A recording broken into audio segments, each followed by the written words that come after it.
ಹಂಪಿಯಲ್ಲಿ ರಾಮಾಯಣ ಪುಸ್ತಕ ಬಿಡುಗಡೆಯಾಗಿದೆ.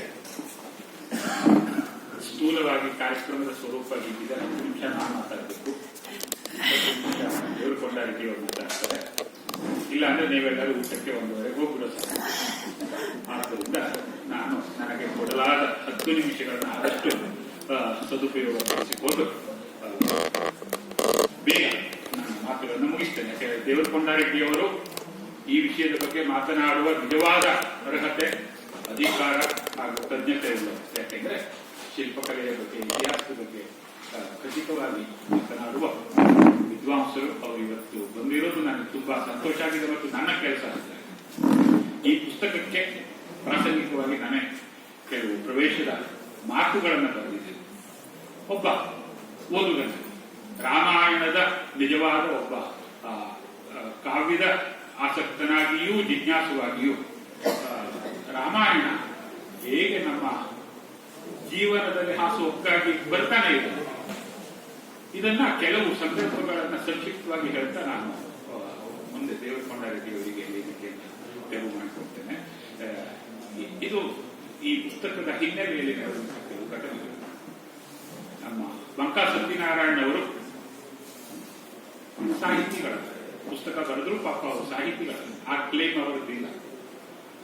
ಹಾಗಾಗಿ ಏನು ಅಂತ ಕೇಳಿದ್ರೆ, ಅವರು ವಿದ್ಯಾರ್ಥಿಗಳಾಗಿ ಹೊಸಪೇಟೆಯ ಸರ್ಕಾರಿ ಹೈಸ್ಕೂಲ್ನಲ್ಲಿ ವಿದ್ಯಾರ್ಥಿಯಾಗಿದ್ದವರು.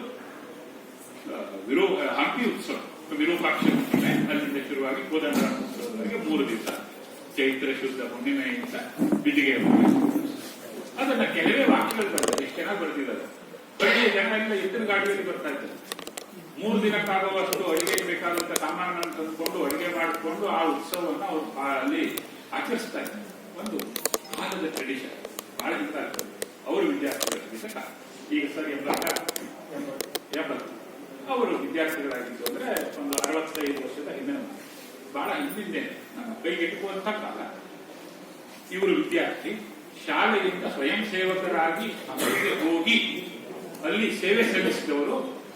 ಹಂಪಿಯ ಆ ಉತ್ಸವ ಮುಗಿದ ಮೇಲೆ ಫ್ರೆಂಡ್ಸ್ ಎಲ್ಲ ಒಂದು 3 ದಿವಸ ಅಲ್ಲಿ ಓಡಾಡ್ತಾರೆ. 2 ದಿವಸ ಓಡಾಡಿದಾಗ ಅವರಲ್ಲಿ ಹುಟ್ಟಿದ ಒಂದು ಕನಸು ಏನೋ ಕೇಳಿದ್ರೆ, ಈ ಫೋಟೋಗಳನ್ನೆಲ್ಲ ನಾನು ತೆಗಿಬೇಕು.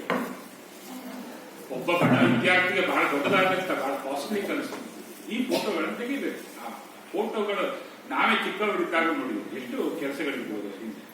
ಅವರದ್ದು ಕನಸು ತಾನು ಈ ಫೋಟೋಗಳನ್ನು ತೆಗಿಬೇಕು. ಯಾಕಂದ್ರೆ ಇದು ಅಷ್ಟು ಮಹತ್ವದ ಅಂತ ಅರ್ಥ ಆಗಿದೆ. ಆದರೆ ಇದು ಪೂರೈಸೋದಕ್ಕೆ ಅವರಿಗೆ ಸುಮಾರು ಅವರು ಒಬ್ಬ KEP ಅಧಿಕಾರಿಯಾಗಿ ಬಹಳ ದೊಡ್ಡ ಹೆಸರನ್ನು ಮಾಡಿ, ಸ್ಟ್ರಿಕ್ಟ್ ಆಫೀಸರ್ ಅಂತ ಹೆಸರು ಗಳಿಸಿ ಎಲ್ಲವೂ ಆಗಿ ನಿವೃತ್ತರಾಗುವವರೆಗೂ ಅವರ ಈ ಕನಸನ್ನು ಅವರು ಕಾದ್ಕೊಂಡೇ ಬಂದಿದ್ದಾರೆ. ಮನಸ್ಸಿನವರಿಗೆ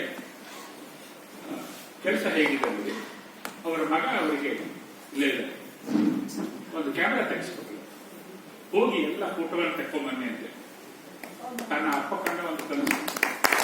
ಹಾಗೆ ಅವರು ಹೋಗ್ತಾರೆ, ಫೋಟೋಗಳನ್ನು ತೆಕ್ಕೊಂಡ್ ಬರ್ತಾರೆ. ಏನು ಮುಂದೇನು ಕೆಲಸ ಅದನ್ನ ನೋಡ್ತಾರೆ, ಜೋಡಿಸ್ತಾರೆ, ಎಲ್ಲ ಮಾಡಿಕೊಂಡು ಅವ್ರಿಗೆ ಅನ್ನಿಸ್ತದೆ ಇದ್ದಾರೆ ರಾಮಾಯಣ ಕಥೆಗಳಿವೆ, ಇದನ್ನೆಲ್ಲ ಒಂದು ಸೀಕ್ವೆನ್ಸ್ ನಲ್ಲಿ ನಾನು ಜೋಡಿಸ್ಬೇಕು. ರಾಮಾಯಣವನ್ನ ಇಲ್ಲಿ ಹೇಳಲಾಗಿದೆ, ರಾಮಾಯಣವನ್ನ ಇಲ್ಲಿ ಬೇರೆ ಬೇರೆ ಇಲ್ಲೊಂದು ಚಿತ್ರ ಇದೆ, ಅಲ್ಲೊಂದು ಚಿತ್ರ ಇದೆ, ಬಟ್ ಇದರಿಂದ ನಂತರ ಅದನ್ನ ಕನೆಕ್ಟ್ ಮಾಡ್ಕೊಳ್ಬೇಕು. ನಾನು ಕನೆಕ್ಟ್ ಮಾಡಿ ಕೊಡಬೇಕು. ಯಾರೋ ಒಬ್ಬರು ಬರ್ತಾರೆ, ನೋಡ್ತಾರೆ, ಏನಿದು ಏನಂದ್ರೆ ಇದು ಇದು ನೋಡಿ, ಇದನ್ನು ಹೇಳ್ಬೇಕಲ್ಲ, ಅದನ್ನ ಹೇಳುವ ಕೆಲಸವನ್ನು ನಾನು ಮಾಡಬೇಕು. ಒಂದು ಬಗೆಯ ಒಬ್ಬ ಗೈಡ್ ಕೆಲಸ, ಅದನ್ನು ನಾನು ಮಾಡ್ತೇನೆ ಹೇಳಿ ಅವರು ಸಂಕ್ಷಿಪ್ತವಾಗಿ ರಾಮಾಯಣದ ಸಣ್ಣ ವಾಕ್ಯಗಳನ್ನು ಬರೆಯುತ್ತಾರೆ. ಅದು ಸುಲಭ ಇಲ್ಲ, ಯಾಕಂದ್ರೆ ಅವ್ರಿಗೆ ಪಾಪ ರಾಮಾಯಣ ಚೆನ್ನಾಗಿ ಗೊತ್ತಿಲ್ಲ. ಅವರು ಜಗತ್ತೇ ಪಾಪ ಬೇರೆ ಹೊಸ ಕಾಲ ಕೊಟ್ಟ ಇದರಲ್ಲಿ ಅವರು. ಸೊ ಅವರು ಫೋಟೋಗ್ರಫಿ ಕಲ್ತರು, ವಾಕ್ಯ ಬರೆಯೋದು ಕಲ್ತರು, ರಾಮಾಯಣವನ್ನ ಬೇರೆ ಬೇರೆ ಕಡೆಯಿಂದೆಲ್ಲ ಕಲೆಕ್ಟ್ ಮಾಡಿಕೊಂಡು ಅವುಗಳನ್ನೆಲ್ಲ ಸೇರಿಸಿಕೊಂಡು, ಆಮೇಲೆ ಈ ಮಗ ಬಿಡ್ಲಿಲ್ಲ, ಇದು ನೀವು ಇನ್ನೂ ಒಳ್ಳೆ ಕ್ಯಾಮೆರಾ ಕೊಡಿಸ್ತೇನೆ ಅಂತ ಡಿಜಿಟಲ್ ಕ್ಯಾಮೆರಾ ಕೊಡಿಸಿರುತ್ತೆ.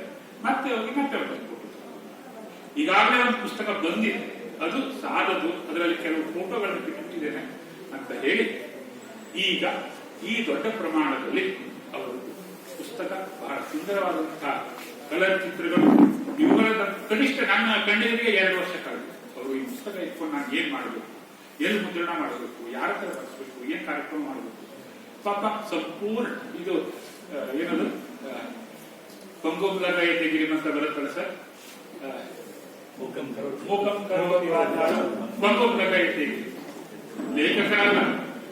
ಕರೆ ಹೇಳಬೇಕಂದ್ರೆ ಕನ್ನಡನೇ ಸರಿ ಬರಲ್ಲ ಅಂತಾರೆ ಸರ್, ನಾನು ಅಷ್ಟೆಲ್ಲ ಕನ್ನಡ ಸರಿಯಾಗಿ ಬರಲ್ಲ ಅಂತಾರೆ. ಇವರು ಕನ್ನಡದಲ್ಲಿ ಬರೀತಾರೆ, ಇಂಗ್ಲಿಷ್ನಲ್ಲೂ ಇದೆ ಒಂದು ಲೇಖಕರಾಗ್ತಾರೆ, ಛಾಯಾಗ್ರಾಹಕರೇನಾದ್ರು ಕೂಡ ಎಲ್ಲದನ್ನೂ ಮಾಡಿಸ್ತಿದ್ರು. ಯಾವುದು ಕೇಳಿದ್ರೆ ರಾಮನ ಬಗೆಗಿನ ಪ್ರೀತಿ, ಈ ಚಿತ್ರಕಲೆಯ ಬಗೆಗಿನ ಪ್ರೀತಿ. ಅವರು ಚಿತ್ರಕಲಾ ತಜ್ಞರಲ್ಲ, ಶಿಲ್ಪಕಲಾ ತಜ್ಞರಲ್ಲ. ಇದೆಲ್ಲ ನಾನು ಅಲ್ಲ ಅಂತ ಹೇಳೋದನ್ನ ಅವ್ರನ್ನ ನೆಗೆಟ್ ಮಾಡಕ್ ಹೇಳ್ತಾ ಇಲ್ಲ. ಇದನ್ನೆಲ್ಲವನ್ನ ಮೀರಿ ಈ ಕೆಲಸವನ್ನು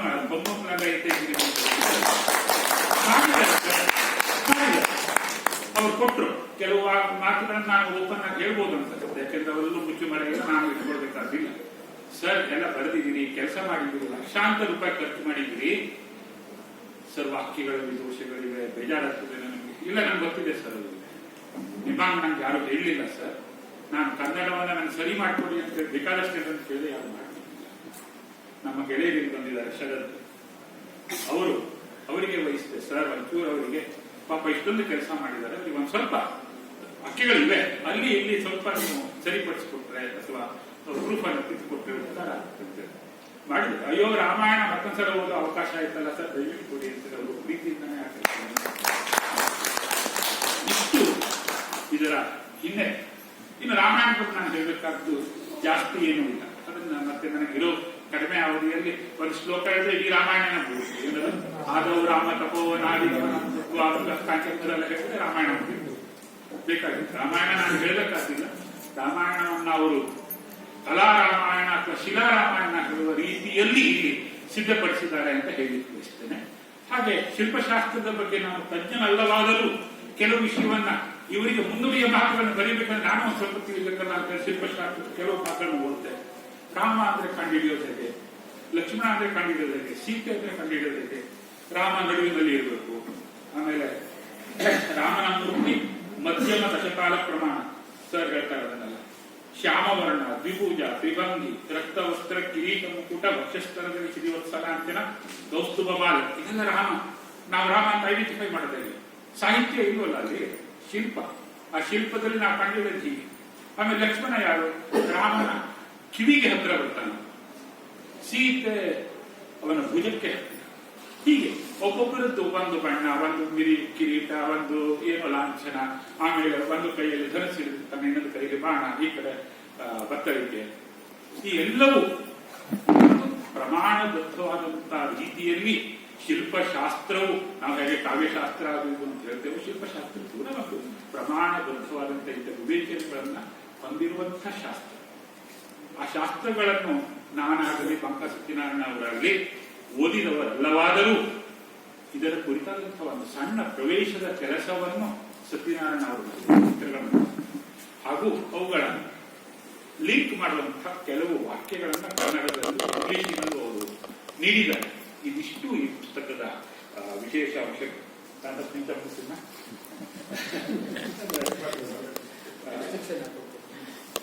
ಅವ್ರು ಮಾತಾಡೋದು ಇದ್ರ ಬಗ್ಗೆ ನಾನು ಈ ಹಿಂದೆನೂ ಮಾತಾಡಿದ್ದೇನೆ, ಹಿಂದಿನ ಪುಸ್ತಕದಲ್ಲಿ. ಆಮೇಲೆ ರಾಮಾಯಣ ನಮ್ಮಲ್ಲಿ ಪ್ರತಿಯೊಬ್ಬರನ್ನು ಕಾಂಟ್ ಮಾಡುವಂತಹ ಒಂದು ಬಹಳ ದೊಡ್ಡದಾದಂತಹ ಒಂದು ಕಾವ್ಯ, ಮಹಾಕಾವ್ಯ, ಆದಿಕಾವ್ಯ ಅಂತ ನಾವೇನು ಹೇಳ್ತೇವೆ. ಅಲ್ಲಿ ಮತ್ತೆ ಮತ್ತೆ ನಡೆಯೋದೇನೆಂದ್ರೆ ಅಗಲ್ತಾರೆ, ಮತ್ತೆ ಕೂಡ್ತಾರೆ. ಕೂಡಿದಲ್ಲಿಗೆ ಕಥೆಯನ್ನು ಮುಗಿಸಬೇಕು ಅಂತ ಹೇಳಿ ನಮ್ಮ ವಿವೇಕ ಇರ್ತದೆ. ಅದಕ್ಕಾಗಿ ನಾವು ಶ್ರೀರಾಮ ಪಟ್ಟಾಭಿಷೇಕಕ್ಕೆ ರಾಮಾಯಣ ಪಾರಾಯಣ ಮಾಡೋರು ಅದು ಅಲ್ಲಿ ನಿಲ್ಲಿಸ್ಬಿಡ್ತೇವೆ. ಆಗ ನಮ್ಗೊಂದು ಕಥನ ಕುತೂಹಲ ಇರ್ತದಲ್ಲ, ನಾವು ಮುಂದುವರಿಸ್ತೇವೆ. ಕಡೆಗೆ ಏನಾಗ್ತದೆ, ಈಗ ನಾನು ಧನಂಜಯನ ಪ್ರಶ್ನೆ ಕೇಳ್ತೇನೆ, ಧನಂಜಯ ಕಡೆಗೆ ಏನ್ ಮಾಡ್ತೇನೆ, ಕೂತ್ಕೊಳ್ಳೋ ಮಾರೆಯ ಧನಂಜಯ ಕ್ಯಾರೆಕ್ಟರ್ ಅಲ್ಲ, ಸುಮ್ಮನಿರು ಅಂತೇಳಿ ಅವರೆಲ್ಲರೂ ಬೈತೇವೆ. ಹಾಗೆ ಆದ್ರೆ ಉತ್ತರ ರಾಮಾಯಣ ಬರೋದು ಹಾಗೆ. ಉತ್ತರ ರಾಮಾಯಣದಲ್ಲಿ ನಾವು ಹೇಳ್ತೇವೆ. ಆಮೇಲೆ ಸೀತೆನ ನಾವು ಭೂಮಿಯಲ್ಲಿ ಎಂಥ ಅಂದ್ರೆ ಇದು ನಾನು ಕಂಡ ದೊಡ್ಡ ಸತ್ಯ. ರಾಮಾಯಣ ನಮ್ಮ ದೇಶದಲ್ಲಿ ಇವತ್ತಿಗೂ ಅದು ನಮ್ಮ ನಿತ್ಯದ ವಸ್ತು. ನಾವು ಇನ್ಸಿಡೆಂಟಲಿ ಒಂದು 3-4 ವರ್ಷಗಳ ಹಿಂದೆ ಚಿತ್ರಕೂಟಕ್ಕಾಗಲಿ ಮತ್ತೆ ಯಾವುದು ಅಯೋಧ್ಯೆಯಲ್ಲಿ ಸರಿಯೂ ನದಿ ನೋಡ್ತಾ ಇದ್ದ ಹಾಗೆ ನನಗೆ ವಾಲ್ಮೀಕಿ ಇರೋದು ಒಂದು ಮಾತು ನೆನಪಿಗೆ ಬಂತು. ಸರಿಯೂ ನದಿ ಹೇಗಿದೆ ಅಂತಂದ್ರೆ ಸಜ್ಜನರ ಮನಸ್ಸಿನ ಹಾಗಿದೆ ಅಂತ ಹೇಳ್ತಾರೆ.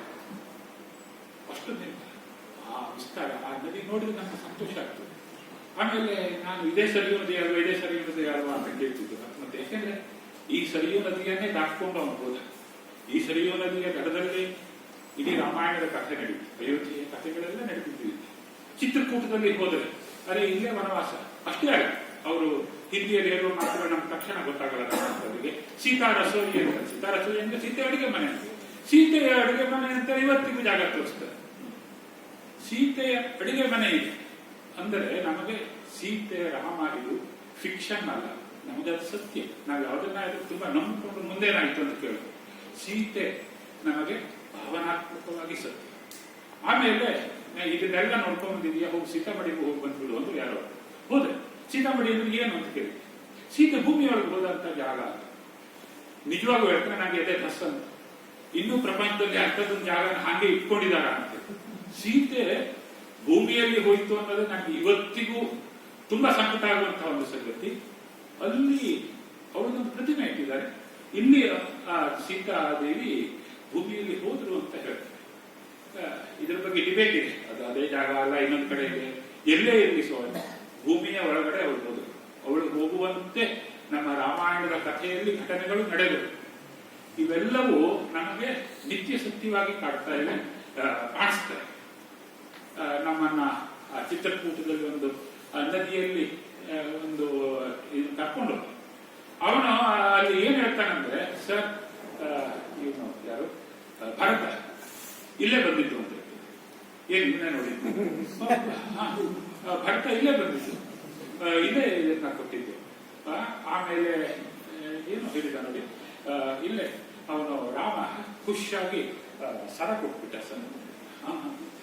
ಯಾವ್ದೋ ಒಂದು ಕಡೆಗೆ, ಸರ್ ಈಗ ನೀವು ನನಗೆ ಇನಾಮ್ ಕೊಡ್ಬೇಕು, ನೀವು ರಾಮನಾಗಿ ಇದ್ದೀರಿ, ನೀವು ನನಗೆ ಇನಾಮ್ ಕೊಡ್ಬೇಕು. ನಾನು ಇದನ್ನೆಲ್ಲ ಹೇಳ್ತಾ ಇರೋದು ಹೇಗೆ ನಮ್ಮ ಮನಸ್ಸು ರಾಮಾಯಣದ ಜೊತೆಯಲ್ಲಿ ಹೇಗೆ ನಿತ್ಯ ಜೀವನದಲ್ಲಿ ಕನೆಕ್ಟ್ ಆಗಿದೆ. ಅದು ನಮಗೆ ಸುಳ್ಳಲ್ಲ, ನಮಗೆ ನಡೀತಾ ಇರುವಂತಹ ಸಂಗತಿ. ಇಂಥದ್ದೊಂದು ಸಂಗತಿಗೆ ಬಂಕಾ ಸತ್ಯನಾರಾಯಣ ಅವರು ಸೇರ್ಕೊಂಡಿದ್ದು ನನಗೆ ಬಹಳ ಗೊತ್ತಿಲ್ಲ, ಈ ರಾಮನ ಪರಿವಾರ. ಯಾಕೆಂದ್ರೆ ಪಾಪ ಅವರು ಬಹಳ ಓಪನ್ ಮೈಂಡೆಡ್. ಸರ್ ನಂಗೆ ಇದೆಲ್ಲ ಗೊತ್ತಿಲ್ಲ ಸರ್, ಒಂದೇ ಮಾತವರು ಸರ್, ಸರ್ ನಂಗೆ ಗೊತ್ತಿಲ್ಲ ಸರ್, ನನಗೇನು ಗೊತ್ತಿಲ್ಲ. ಪಾಪ ಅವರದ್ದು ದೊಡ್ಡ ಆಸೆಯನ್ನ ಅವರ ಫ್ಯಾಮಿಲಿ ಇದೆ. ಕುಟುಂಬ ಜೀವನ ಅನ್ನೋದೇ ನಮ್ಗೆ ರಾಮಾಯಣ ಕೊಡುವಂತ ಒಂದು ಬಹಳ ದೊಡ್ಡದಾದಂತ ಮೌಲ್ಯ. ಅವರ ಕುಟುಂಬದವರೆಲ್ಲ ಬಂದಿದ್ದಾರೆ ನಮ್ಗೆ ಗೊತ್ತಾಗ್ತಾ ಇಲ್ಲ. ಎಲ್ಲರೂ ಅವತ್ತಂತೂ ಒಂದೇ ಕಡೆ ಕೂತಿದ್ರು. ಇದನ್ನ ಒಂದು ಕುಟುಂಬ ಜೀವನ ನಮ್ಮ ದೇಶದಲ್ಲಿ ಎಲ್ಲಿಯವರೆಗೆ ಎಷ್ಟು ಚಂದಕ್ಕೆ ಇರುತ್ತದೋ ಅಲ್ಲಿಯವರೆಗೂ ರಾಮಾಯಣ ಇಲ್ಲಿ ಇನ್ನೂ ಇದೆ ಅಂತ ಅರ್ಥ. ರಾಮಾಯಣ ಇಲ್ಲಿ ಇನ್ನೂ ಇರುವುದಾದ್ದರಿಂದಲೇ ನಮ್ಮ ದೇಶ ಇನ್ನೂ ಚೆನ್ನಾಗಿ ಇರ್ತದೆ ಅನ್ನೋದು ಇನ್ನೊಂದು ವಯಸ್ಸು. ಮಾತುಗಳನ್ನ ನಾನು ಈ ಸಂದರ್ಭದಲ್ಲಿ ಹೇಳ್ತೇನೆ. ನಾನೇನು ಮತ್ತೆ ಇದು ಅನಂತಮೂರ್ತಿಯವರ ನನ್ನ ಮಾತಲ್ಲ. ರಾಮಾಯಣ ಅನ್ನೋದು ಭಾರತದ ಒಂದು ಭಾಷೆ, ಅದೇ ಒಂದು ಭಾಷೆ ಎಲ್ಲರಿಗೂ ಅರ್ಥ ಆಗ್ತದೆ. ನೀವು ಯಾವ ತಮಿಳಿನವರಲ್ಲಿ, ತೆಲುಗಿನವರಲ್ಲಿ ಯಾರಾದ್ರೂ ಯಾರೋ ಒಬ್ಬ ಬಂದು ನೀವು ರಾಮನಂತೆ ಅಂತೇಳಿ ರಾಮ ಭಾಷೆಯಲ್ಲಿ ಹೇಳಿ ನಮ್ಗೆ ಅರ್ಥ ಆಗ್ತದೆ. ರಾಮಾಯಣವೇ ಇಡೀ ದೇಶ ಅರ್ಥ ಮಾಡಿಕೊಳ್ಳುವಂಥ ಒಂದು ಭಾಷೆ. ಆಮೇಲೆ ಆ ರಾಮ ಎಷ್ಟು ಸಹ ಏನದು ಆತ್ಮಾನಂ ಮಾನುಷಂ ಮನ್ಯೆ ರಾಮಂ ದಶರಥ ಆಗ್ತದೆ. ಶರತ್ ಸರಿ ಇದೆಯಾ? ನಂಗೆ ಇದರದ ಅರ್ಥದ ಬಗ್ಗೆ ಬಹಳ ಜಿಜ್ಞಾಸೆ ಇದೆ. ರಾಮನ ಹೇಳ್ತಾನಂತೆ ಯುದ್ಧಕಾಂಡದಲ್ಲಿ, ಆತ್ಮಾನ ಮನುಷ್ಯ ಮನೆ, ನಾನು ಮನುಷ್ಯ ಅಂತ ತಿಳ್ಕೊಂಡಿದ್ದೀನಿ ಅಂತೇಳಿ. ನಾವೆಲ್ಲರೂ ಅವತಾರ ಪುರುಷ ಅಂತ ಹೇಳ್ತೇವೆ. ಆತ್ಮಾನ ಮನುಷ್ಯ ಮನೆ ಅಂದ್ರೆ ವಿಶೇಷ ಏನಿಲ್ಲ, ಅವನ ಅವತಾರ ಪುರುಷ ಅಂತ ಹೇಳಿದಾಗ ಅವನ ಮನುಷ್ಯನಾಗಿ ಬಂದ ಅಂತ ನಾವು ಹೇಳ್ತೇವೆ. ಆದರೆ ಆ ಮಾತನ ಅರ್ಥ ಏನಂದ್ರೆ ಅವನು ದೇವತಾರ ಪುರುಷ ಅಂತಲ್ಲ. ಹೇಳಿಲ್ಲ, ನಾನು ರಾಮ ಅಂತ ಗೊತ್ತಿದ್ದೆ, ದಶರಥನ ಮಗ ಅಂತ ಗೊತ್ತಿದ್ದೆ, ಮನುಷ್ಯ ಅಂತ ಗೊತ್ತಿದೆ, ನಂಗೆ ಇದಕ್ಕಿಂತ ಹೆಚ್ಚು ಗೊತ್ತಿಲ್ಲ, ಇಕ್ಕಿದ್ರೆ ನೀವು ಹೇಳಿದ್ರಿ ಅಂತ. ಆತ್ಮಾನ ಮಾನುಷಮನ್ಯೇ ರಾಮನ ದಶರಥ ಆತ್ಮದ. ಹೀಗೆ ರಾಮ ಈ ಮಾತನ್ನ ಹೇಳಿದ ಅನ್ನುವಾಗ ರಾಮನನ್ನ ನಮಗೆ ಅಷ್ಟು ಸಮೀಪಕ್ಕೆ ತಂದು ವಾಲ್ಮೀಕಿ ಋಷಿ, ವಾಲ್ಮೀಕಿ ಮಹರ್ಷಿಗಳಿಗೂ ರಾಮನಿಗೂ ಈ ಕಥೆಯನ್ನು ಒಂದು ರೀತಿಯಲ್ಲಿ ಹಂಪಿಕ ಕಿಷ್ಕಿಂದೆ ಅಂತ ಹೇಳ್ತಾರೆ. ಕಿಷ್ಕಿಂದೆ ಈ ಹಜಾರ ರಾಮ ಮಂದಿರವನ್ನು ಕಟ್ಟಿದಂತಹ ಕೃಷ್ಣದೇವರಾಯ ಮತ್ತು ಅವರ ಡೈನೆಸ್ಟಿ 1213 ಇತ್ಯಾದಿ ಆ ಶತಮಾನ, ಆ ಪೀರಿಯಡ್ ಅಲ್ಲಿದ್ದ ಇಲ್ಲಿಗೆ ಮತ್ತು ಮುಂದಕ್ಕೆ ಈ ನೆನಪುಗಳನ್ನ ಕರೆದುಕೊಂಡು ಹೋಗುವಂಥ ನಮ್ಮ ಸ್ಮೃತಿಗಳಿಗೂ ವಂದಿಸುತ್ತಾ ನಾನು ನನ್ನ ನಮಸ್ಕಾರಗಳನ್ನು ಅಭಿನಂದನೆಗಳನ್ನು ಫೈನಲಿ ಅಷ್ಟೇ ಪಾಪ ತುಂಬ ಕಷ್ಟಗಳನ್ನ ಅನುಭವಿಸಿದರು. ಅದನ್ನೆಲ್ಲ ನಾನು ಸಭೆಗೆ ಹೇಳುವುದು ಸರಿಯಾಗಿ ಕಾಣಲಾರದು. ಅಷ್ಟೆಲ್ಲದರ ನಡುವೆ ಈ ಪುಸ್ತಕವನ್ನು ನಾನು ಮಾಡಬೇಕು ಅಂತ ಹೇಳಿ ಅವರು ಮಾಡಿದ್ದಾರೆ. ಆಮೇಲೆ ಅದೇನಾಗುತ್ತೆ, ಈ ಪುಸ್ತಕ ಮಾಡಬೇಕಂದ್ರೆ ಲಕ್ಷಾಂತರ ರೂಪಾಯಿ ಖರ್ಚು ಮಾಡಿದ್ರು. ನಾನು ಬರಬೇಕು ಅಂದ್ಕೊಂಡಿದ್ದೆ, ಅದು ಏನು ಅಂತ ಗೊತ್ತಿಲ್ಲ, ನನಗೆ ಗೊತ್ತಿಲ್ಲ ಪ್ರೀತಿಗೆ ತಿಂಗಳ. ಆಮೇಲೆ ಗಾಯತ್ರಿಯವರು ಪಾಪ ಈ ಕಾರ್ಯಕ್ರಮವನ್ನು ಇಷ್ಟು ತಡವಾಗಿ ಆದರೂ ಸಮಯ ದೃಷ್ಟಿಯಿಂದ ಸರ್ ಚೆನ್ನಾಗಿ ನಡೆಸಿಕೊಡ್ತಾ ಇದ್ದೀರಿ. ಈ ಪುಸ್ತಕ ಬಿಡುಗಡೆ ಆಗಿದೆ, ಇನ್ನು ತಮ್ಮ ಕೈ ಸೇರಬೇಕಿದ್ದು ಎಲ್ಲರೂ ಓದಬೇಕು. ಓದೋದು ಜಾಸ್ತಿ ಇಲ್ಲ ಸರ್, ನೋಡೋದು ಜಾಸ್ತಿ. ಇದಕ್ಕೆ ಪ್ರತ್ಯಕ್ಷವಾಗಿಯೂ ಅಪ್ರತ್ಯಕ್ಷವಾಗಿಯೂ ಕಾರಣವಾದ ಬೆಂಬಲವಾದ ಪ್ರತಿಯೊಬ್ಬರಿಗೂ ನಾನು ಧನ್ಯವಾದವನ್ನು ಹೇಳ್ತೇನೆ. ಇದು ಸಾಹಿತ್ಯದ ವಿಷಯ ಅಲ್ಲವೇ ಆಗಿದೆ. ಇವತ್ತಿನ ಕೃತಿ ಇದೆಯಲ್ಲ, ಸಾಹಿತ್ಯವನ್ನೂ ಒಳಗೊಂಡು ಇಡೀ ಮನುಷ್ಯ ಸಂಬಂಧಗಳನ್ನು ಕುರಿತು ಹೇಳುವಂತಹ ಒಂದು ಸಂದರ್ಭ. ಸ್ವತಃ ಪಂಕಜ್ ಕೂಡ ನಾನು ಆಗಲೇ ಹೇಳಿದ ಹಾಗೆ ಅವರೇನೋ ಒಂದು ಮುದ್ದೆ ಮತ್ತೇನೋ ಒಂದು ಕೃತಿಯನ್ನು ಬರೀತೀನಿ ಇತ್ಯಾದಿ ಎಲ್ಲ ವಿವೇಚನೆ ಅಥವಾ ಆಸೆಗಳನ್ನು ಇಟ್ಕೊಂಡವರು. ಇದು ಅವರ ಆಸೆ, ಅದನ್ನು ಮಾಡಿದ್ದಾರೆ. ಮತ್ತೆ ಇದು ಎಲ್ಲಿ ತಲುಪಬೇಕೋ ಅಲ್ಲಿ ತಲುಪಲು ನಮ್ಮ ಹಿರಿಯರಾದ ದೇವರು ಕೊಂಡಾಡಿದಂತಹ ಹಿರಿಯರು ಅದೃಷ್ಟವಶಾತ್ ನಮಗೆ ಸಿಕ್ಕಿದ್ದಾರೆ. ಮಲೇಪುರನವರು ಸಜೆಸ್ಟ್ ಮಾಡಿದ್ರು, ಸರ್ ನೀವು ಈ ವಿಷಯಕ್ಕೆ ಅಥಾರಿಟಿ ಅಂದ್ರೆ ದೇವರು ಕೊಂಡಾರೆಡ್ಡಿ ಅವರು ಅವರನ್ನು ನೀವು ಹೇಳಬೇಕು ಅಂತ. ನಾವು ಬಿಡ್ತೇವೆ ಇಟ್ಕೊಂಡು ಬಂದಿದ್ದಾರೆ. ಸೊ ತಮ್ಮೆಲ್ಲ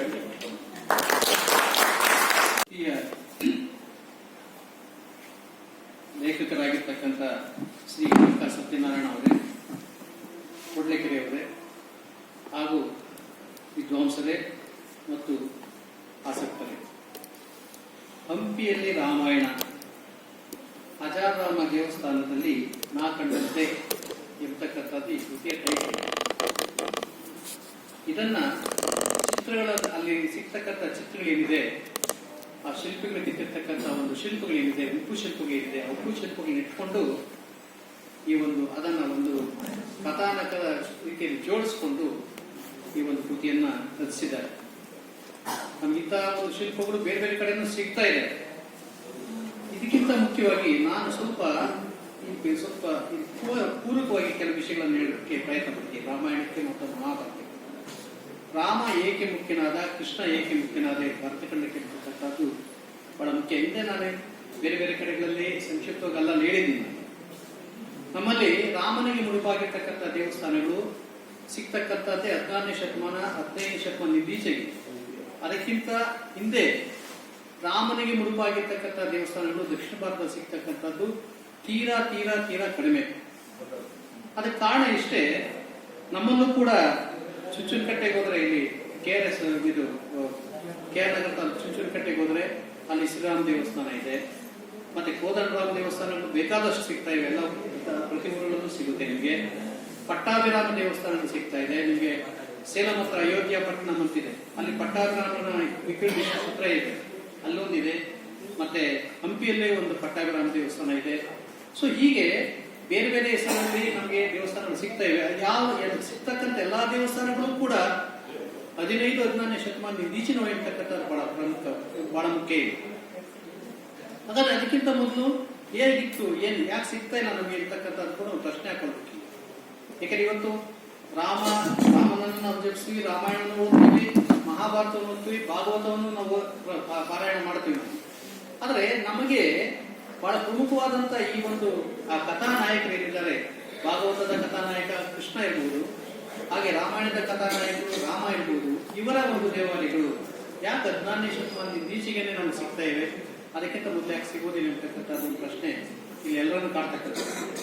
ಇಲ್ಲಿ ಬಹಳ ಮುಖ್ಯವಾಗಿ ನಾವು ಒಂದನ್ನು ಗಮನಿಸಬೇಕು.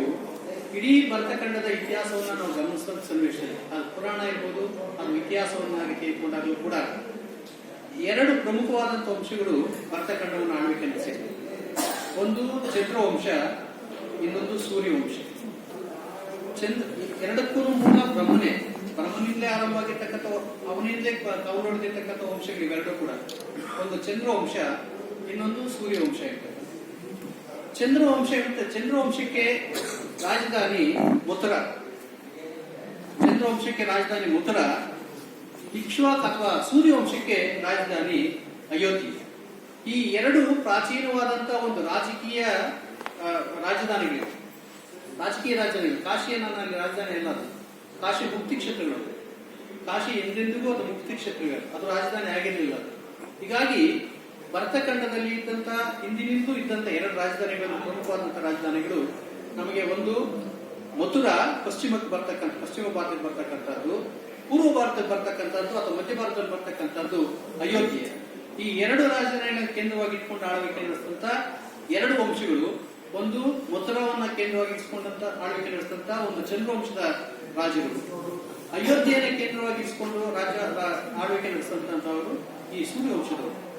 ಈ ಸೂರ್ಯವಂಶದಲ್ಲಿ ಬರ್ತಕ್ಕಂಥದ್ದು ಈ ನಮ್ಮ ಅನೇಕ ರಾಜರು ಆಳ್ವಿಕೆ ನಡೆಸಿದ ಮೇಲೆ, ಆರಂಭದ ರಾಜ ಅಲ್ಲ ರಾಮ, ಅನೇಕ ರಾಜರು ಆಳ್ವಿಕೆ ನಡೆಸಿದ ಮೇಲೆ ಮುಂದೆ ರಾಮನ ಅವತಾರ ಆ ಒಂದು ಇಕ್ಷ್ವಾಕು ವಂಶದಲ್ಲಿ ಆಗುತ್ತೆ. ಇಕ್ಷ್ವಾಕು ಅಂದ್ರೆ ಸೂರ್ಯನೇ, ಇಕ್ಷ್ವಾಕು ಅಂದ್ರೆ ಅರ್ಥ ಸೂರ್ಯ ಅಂತಲೇ ಅರ್ಥ. ಈ ಸೂರ್ಯ ವಂಶದಲ್ಲಿ ಅವನ ಒಂದು ಆಗಮನಾಗುತ್ತೆ.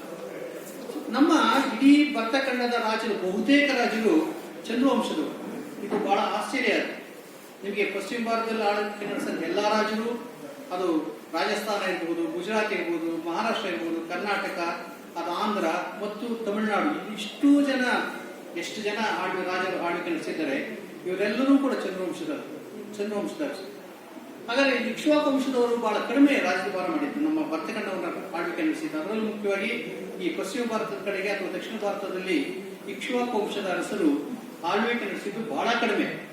ಹೀಗಾಗಿ ಅಯೋಧ್ಯೆಯ ರಾಮ ಅಯೋಧ್ಯೆಗಷ್ಟೇ ಸೀಮಿತನಾದ, ಒಂದು ಪೂರ್ವ ಭಾರತಕ್ಕಷ್ಟೇ ಸೀಮಿತವಾದಂತ ಒಂದು ರಾಜಕೀಯ ಬೆಳವಣಿಗೆ. ಇಂಥ ಒಂದು ಸನ್ನಿವೇಶದಲ್ಲಿ ನಮ್ಮ ರಾಮನ ಅಸ್ತಿತ್ವ ಬರ್ತಕ್ಕಂಥದ್ದು ನಮ್ಮ ಭರತಖಂಡದ ದೇವಾಲಯಗಳಲ್ಲೂ ಕೂಡ ಗೋಡೆಗಳಲ್ಲೆಲ್ಲ ಒಂದ್ ಕಡೆ ಉಪ್ಪು ಶಿಲ್ಪವಾಗಿ ಅವನು ಕಾಣಿಸ್ಕೊಳ್ತಾನೆ ಹೊರತು ನಮಗೆ ಪೂರ್ಣ ಪ್ರಮಾಣದ ಗರ್ಭಗೃಹದಲ್ಲಿ ಆ ರಾಮ ದೇವರಾಗಿ ನಮಗೆ ಪೂಜೆಗೊಳ್ಳಿಲ್ಲ. ಆದ್ರೆ ರಾಮಾಯಣ ಪಾರಾಯಣ ಮಾಡ್ತಾ ಇದ್ವಿ ನಾವು ಎಲ್ಲವನ್ನೂ ನಮ್ಮ ಜೀವನದಲ್ಲಿ ರಾಮ ಆದರ್ಶ ಪುರುಷನಾಗಿ ಇರ್ತಾನೆ. ಆದ್ರೆ ರಾಮನನ್ನ ಗರ್ಭಗೃಹದಲ್ಲಿ ಬಹಳ ಪ್ರಮುಖವಾದಂತಹ ಒಂದು ದೇವಾಲಯ ಕಟ್ಟಿ ಪೂಜೆ ಮಾಡಿರ್ತಕ್ಕಂಥದ್ದು, ನಮ್ಮಲ್ಲಿ ಆ ತರ ದೇವಸ್ಥಾನ ಸಿಗ್ತಕ್ಕಂಥದ್ದು ನಾನು ಮೊದಲೇ ಹೇಳಿದಾಗೆ 15ನೇ ಶತಮಾನ ನಂತರ. ಇದಕ್ಕೆ ಕಾರಣಗಳನ್ನ ನಾವು ಹುಡ್ಕೊಳ್ಬೇಕಷ್ಟೇ. ಹೀಗಾಗಿ ಚಂದ್ರವಂಶದ ಅರಸರು ಬಹಳ ಮಟ್ಟಿಗೆ ಪ್ರಭಾವಿತವಾದಂತಹ ಒಂದು ವಂಶವಾದ್ರಿಂದ, ಮತ್ತೆ ಚಂದ್ರವಂಶ ಆರಂಭ ಆಗ್ತಕ್ಕಂಥದ್ದೇ ಅವರ ಮೂಲ ಒಂದು ಯದುವಂಶ ಆದ್ರಿಂದ, ಆ ಯದುವಂಶದ ಆರಂಭದ ಅರಸರು ಅವರ ಪ್ರಮುಖವಾದಂತಹ ದೇವರು ಅಲ್ಲಿಂದ ಆಗ್ತಕ್ಕಂಥದ್ದು ಈ ಪಂಚವೀರರೇನು ಬರ್ತಾರೆ, ಪಂಚವೀರರ ಆರಾಧನೆ ಬರುತ್ತೆ. ಆ ಪಂಚವೀರರ ಆರಾಧನೆ ಅಂತಲೇ ಶುರುವಾಗ್ತಕ್ಕಂಥದ್ದು. ಅದು ಸಂಕರ್ಷಣದಿಂದ ಆರಂಭ. ಸಂಕರ್ಷಣ, ವಾಸುದೇವ, ಪ್ರದ್ಯುಮ್ನ, ಆಮೇಲೆ ಸಾಂಬ, ಅನಿರುದ್ಧ, ಈ 5 ಜನರ ಆರಾಧನೆಯಿಂದ ಆರಂಭ ಆಗ್ತಕ್ಕಂಥದ್ದು ಈ ಚಂದ್ರವಂಶದ ಒಂದು ಆರಾಧನೆ. ನಮಗೆ ಶಿಲ್ಪಗಳು ಸಿಗ್ತಕ್ಕಂಥದ್ದು ಈ 5 ಜನದ ಒಂದು ಕನಲೆ ಸಿಗುತ್ತೆ, ಉದ್ದುದ್ದಕ್ಕಿರ್ತಕ್ಕಂಥದ್ದು. ಈ ಸಂಕರ್ಷಣೆ ಮುಂದೆ ಬಲರಾಮನ ಹೆಸರಾಗಿ ಬಲರಾಮ ರೂಪವಾಗಿ ಬದಲಾವಣೆ ಆಗ್ತಾನೆ. ವಾಸುದೇವ ಕೃಷ್ಣನಾಗಿ ಬದಲಾವಣೆ ಬರ್ತಾನೆ. ಹೀಗಾಗಿ ಈ ಸಂಕರ್ಷಣ ಬಲರಾಮನಾಗಿ ರೂಪುಗೊಂಡ ಮೇಲೆ ಬಲರಾಮನ ಒಂದು ಕುಗ್ಗಿ ಅವನ ಒಂದು ಪ್ರಭಾವ ಕುಗ್ಗುತ್ತಾ ಬರುತ್ತೆ.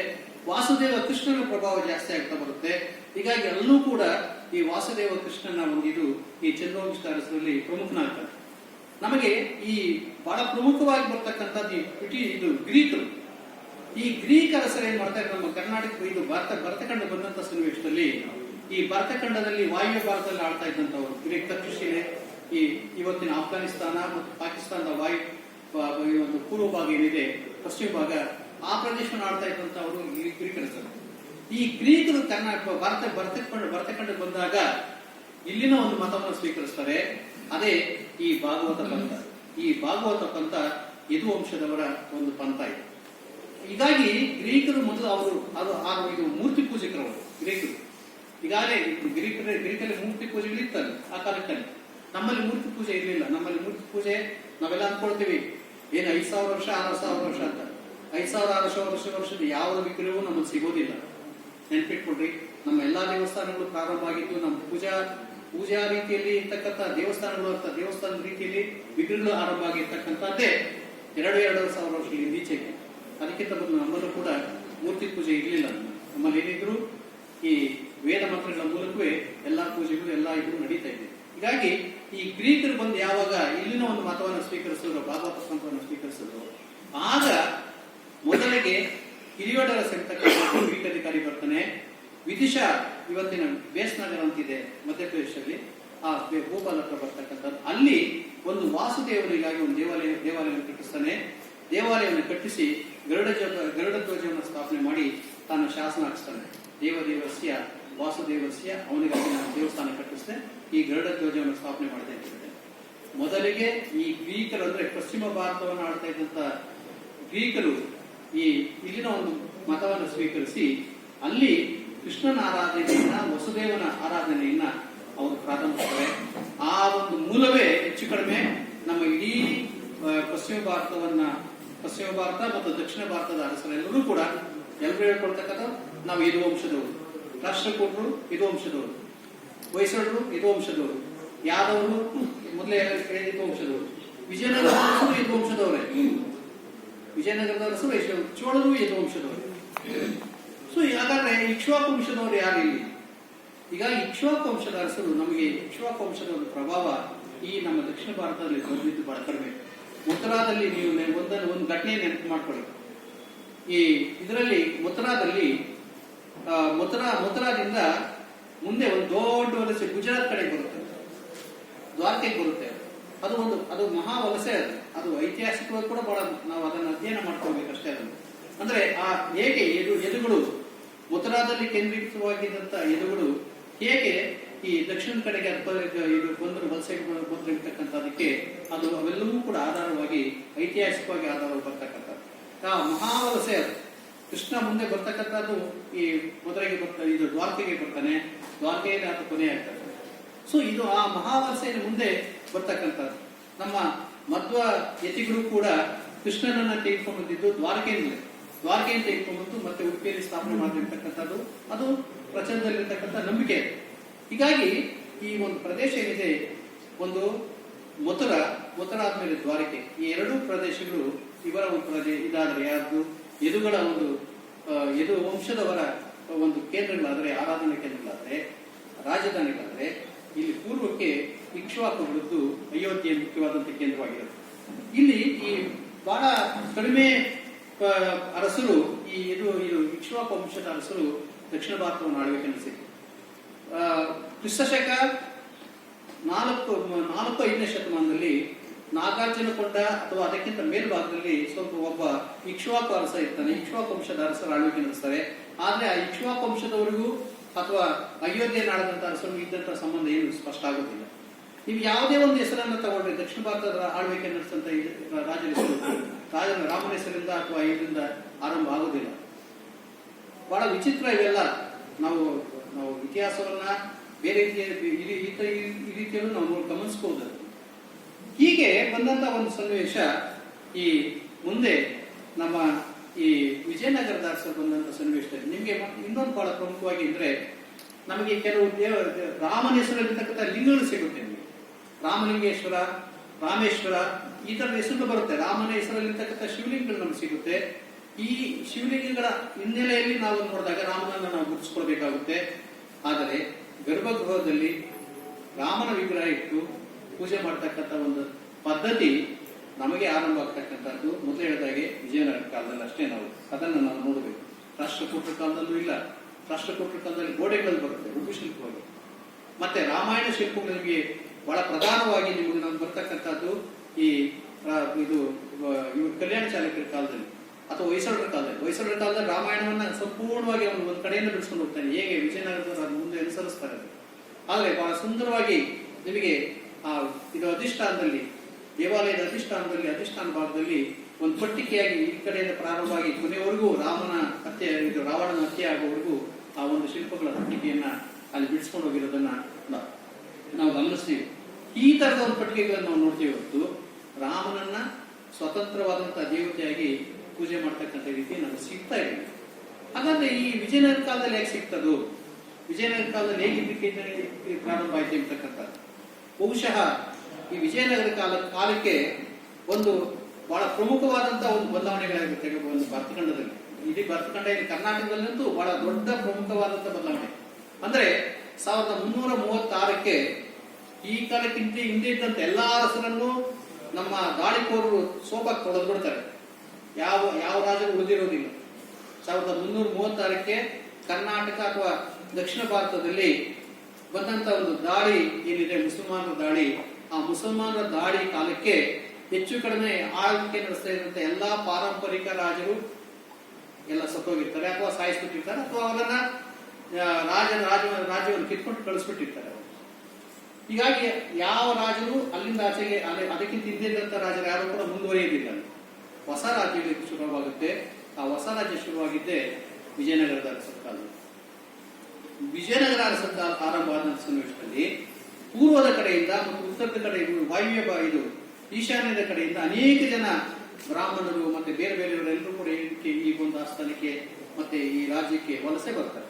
ಈ ವಲಸೆ ಬಂದಂತಹ ಸನ್ನಿವೇಶದಲ್ಲಿ ಜೊತೆಯಲ್ಲಿ ತಮ್ಮ ದೇವರನ್ನು ತರ್ತಾರೆ. ಈ ಕಾಲಕ್ಕೆ ನಮ್ಮಲ್ಲಿ ಇನ್ನೊಂದು ನೆನಪಿಟ್ಕೊಳ್ಬೇಕು. ಈ ದಕ್ಷಿಣ ಅಂದ್ರೆ ತಮಿಳುನಾಡಿನ ಕಡೆಯಿಂದ ಬರ್ತಂತ ಶ್ರೀ ವೈಷ್ಣವ ಮತ ಏನಿದೆ, ಆ ಶ್ರೀ ವೈಷ್ಣವ ಮತದ ಕಾರಣದಿಂದ ಕೃಷ್ಣನ ವಿಗ್ರಹಗಳು ಮೂಲಕ ಬಂದಿರುತ್ತದೆ. ಗೊತ್ತಾಯಿಸ್ಬಿಡುತ್ತೆ.